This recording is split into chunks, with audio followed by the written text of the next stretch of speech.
बोले शंकर भगवान की जय। बोलिए माता पार्वती की जय। सभी माताओं बहनों को तालिका तीज की ढेरों शुभकामनाएं। माता के आशीर्वाद से आप सभी का दाम्पत्य जीवन सुखमय हो, आपके सभी के सुहाग अमर रहें। इसी कामना के साथ आज हम सुनेंगे हरतालिका तीज व्रत कथा। इस वीडियो में हम वह कथा सुनेंगे जो मुख्य रूप से पूरे भारतवर्ष में की जाती है, जो सभी पुस्तकों में वर्णित है, जो हरतालिका तीज की किताबें आती हैं व्रत कथा की, उनमें यह कथा लिखित है। एक और महत्वपूर्ण कथा है, भगवान वराह ने पृथ्वी देवी को सुनाई थी। वह कथा शास्त्रों में वर्णित है।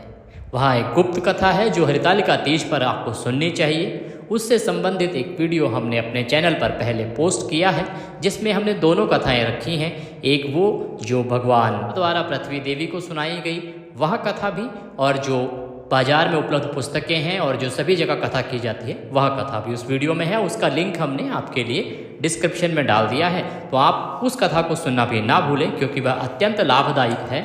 आप जानते हैं कि हमारे इस चैनल पर जो भी कथाएं और जानकारी दी जाती है वो शास्त्रानुसार दी जाती है। तो वह जो कथा है वो शास्त्रानुसार बहुत ही उचित कथा है, जिसे आपको सुनना चाहिए, क्योंकि वह स्वयं भगवान के अवतार द्वारा कही गई है। आइए अब हम हरतालिका तीज की वह कथा सुनते हैं जो सभी सनातनी महिलाएं, सभी माताएं बहनें इस दिन सुनती हैं, कहती हैं और करती हैं, जो सभी जगह कथा उपलब्ध है। उससे पहले निवेदन है कि कृपया वीडियो को लाइक अवश्य करें और कमेंट बॉक्स में जय शिव शंकर, जय माँ पार्वती लिखना ना भूलें। भगवान सबका कल्याण करें, इसी कामना के साथ आइए कथा आरंभ करते हैं। यह कथा स्वयं भगवान शंकर माता पार्वती को सुना रहे हैं। भगवान शंकर कहते हैं, हे गौरा, पिछले जन्म में तुमने मुझे पाने के लिए बहुत छोटी उम्र में कठोर तप और घोर तपस्या की थी। तुमने ना तो कुछ खाया और ना ही पिया, बस हवा और सूखे पत्ते चबाए।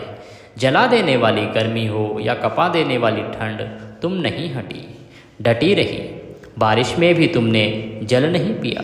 तुम्हें इस हालात में देखकर तुम्हारे पिता दुखी थे। उनको दुखी देखकर नारद मुनि आए और उन्होंने कहा कि मैं भगवान विष्णु के भेजने पर यहाँ आया हूँ। वे आपकी कन्या से विवाह करना चाहते हैं। इस बारे में मैं आपकी राय जानना चाहता हूँ। नारद जी की बात सुनकर आपके पिता बोले, अगर भगवान विष्णु यह चाहते हैं तो उन्हें कोई आपत्ति नहीं है, परंतु जब तुम्हें इस विवाह के बारे में पता चला तो तुम दुखी हो गई, तुम विचलित हो गई, क्योंकि तुम मुझे पहले ही पति के रूप में स्वीकार कर चुकी थी। तुम पहले ही मुझे पति के रूप में मान चुकी थी। दुखी होकर तुम अपनी सहेली के घर गई। वहाँ तुम निराशा में बैठी हुई अचानक रोने लगी, तो तुम्हारी सखी ने तुमसे रोने का कारण पूछा। उसने कहा कि तुम दुखी क्यों हो, वजह क्या है, तुम रो क्यों रही हो। काफ़ी पूछने पर तुमने कहा कि मैंने सच्चे मन से भगवान शिव का वर्ण किया है। मैं उन्हें पति के रूप में मान चुकी हूँ, किंतु मेरे पिता ने मेरा विवाह विष्णु जी के साथ तय कर दिया है। मैं विचित्र धर्म संकट में हूँ। अब मेरे पास प्राण त्याग देने के अलावा और कोई उपाय नहीं बचा है, क्योंकि मैं भगवान शंकर को पति मान चुकी हूँ और पिता भगवान विष्णु को वचन दे चुके हैं। तुम्हारी वह सहेली बहुत ही समझदार थी। उसने कहा, प्राण छोड़ने का यहाँ कारण ही क्या है। संकट के समय धैर्य से काम लेना चाहिए। भारतीय नारी के जीवन में सार्थकता इसी में है कि जिसे मन से पति रूप में एक बार वर्ण कर लिया, जीवन पर्यंत उसी से निर्वाह करे। मैं तुम्हें घनघोर वन में ले चलती हूँ, जो साधना स्थल भी है और जहाँ तुम्हारे पिता तुम्हें खोज भी नहीं पाएंगे, क्योंकि तुम्हारे पिता या उनके सैनिक उस स्थान पर आते जाते नहीं हैं। मुझे पूर्ण विश्वास है कि ईश्वर अवश्य ही तुम्हारी सहायता करेंगे। एक गौरा, तुमने ऐसा ही किया। तुम अपनी सहेली के साथ नदी के तट पर एक गुफा में जाकर रेत से शिवलिंग का निर्माण किया और मेरी आराधना शुरू कर दी। तुम मेरी आराधना में बहुत अधिक लीन रहने लगी। उधर तुम्हारे पिता जब घर वापस आए, उन्होंने तुम्हें ना पाकर वो बहुत चिंतित हुए, बहुत परेशान हुए। उन्हें लगा न जाने उनकी पुत्री कहाँ चली गई है, कौन ले गया है। वो विलाप करने लगे। जब सभी जनों ने पूछा तो उन्होंने कारण बताया कि उनकी पुत्री कहीं चली गई है, न जाने कौन राक्षस उसे उठाकर ले गया है। इसके बाद तुम्हारी खोज होती रही। तुम्हारे पिता के सैनिक तुम्हें यहाँ वहाँ जंगलों में खोजते रहे। उधर तुम्हारी तपस्या और अधिक कठोर होती चली गई। तुम्हारी इस कठोर तपस्या के प्रभाव से मेरा आसन हिल उठा और मैं शीघ्र ही तुम्हारे पास पहुंचा और तुमसे वर मांगने को कहा। तब अपनी तपस्या के फलीभूत होने पर मुझे अपने समक्ष पाकर तुमने कहा, मैं आपको सच्चे मन से पति के रूप में वर्ण कर चुकी हूँ।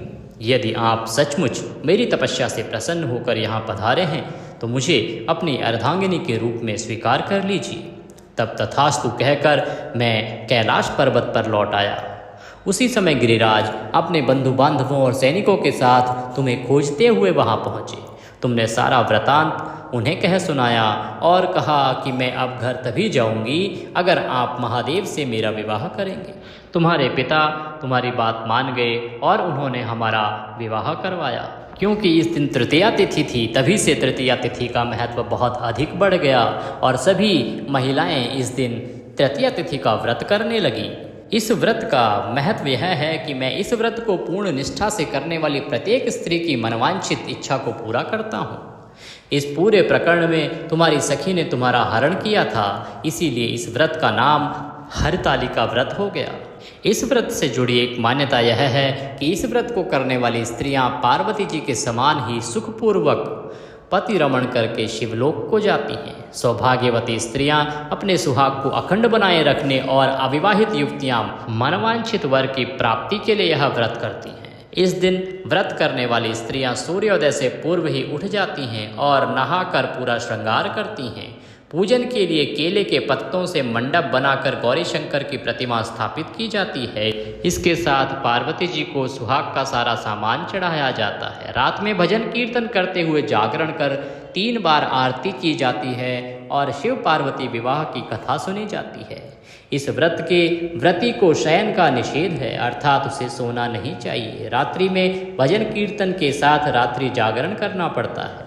प्रातः काल स्नान करने के पश्चात श्रद्धा एवं भक्ति पूर्वक किसी सुपात्र सुहागिन महिला को श्रृंगार सामग्री, वस्त्र, खाद्य सामग्री आदि फल, मिष्टान एवं यथाशक्ति आभूषण का दान करना चाहिए। रेत का शिवलिंग बनाया हो तो अगले दिन उसका विसर्जन करना चाहिए और खीरा खाकर व्रत को संपन्न किया जाना चाहिए। बोले गौरी शंकर भगवान की जय। इसी के साथ यह कथा यहाँ पर समाप्त होती है। कथा आपको जितने भी बार दिन में पूजा कर रहे हैं उतनी बार करनी चाहिए। 5 सितंबर को आपने जब नहाया खाया किया तब आपको ये कथा करनी चाहिए, सुननी चाहिए। 6 सितंबर को प्रातः आप जब पूजा करेंगे तब आपको कथा सुननी चाहिए। 6 सितंबर की सायंकाल को आपको कथा सुननी चाहिए जब आप प्रदोष काल में पूजा करेंगे। और 7 को जब आप माता के साथ सुहाग लेंगे, माता से सुहाग लेंगे, तो उस समय भी आपको यह कथा पूजा के समय सुननी और करनी चाहिए ताकि सबको आशीर्वाद प्राप्त हो। इसी कामना के साथ विदा लेते हैं। चैनल पर नए हैं तो कृपया चैनल को सब्सक्राइब अवश्य कर लें। सही जानकारी आपको सही समय से मिलती रहे और हमारी आपसे मुलाकात होती रहे। जय शिव।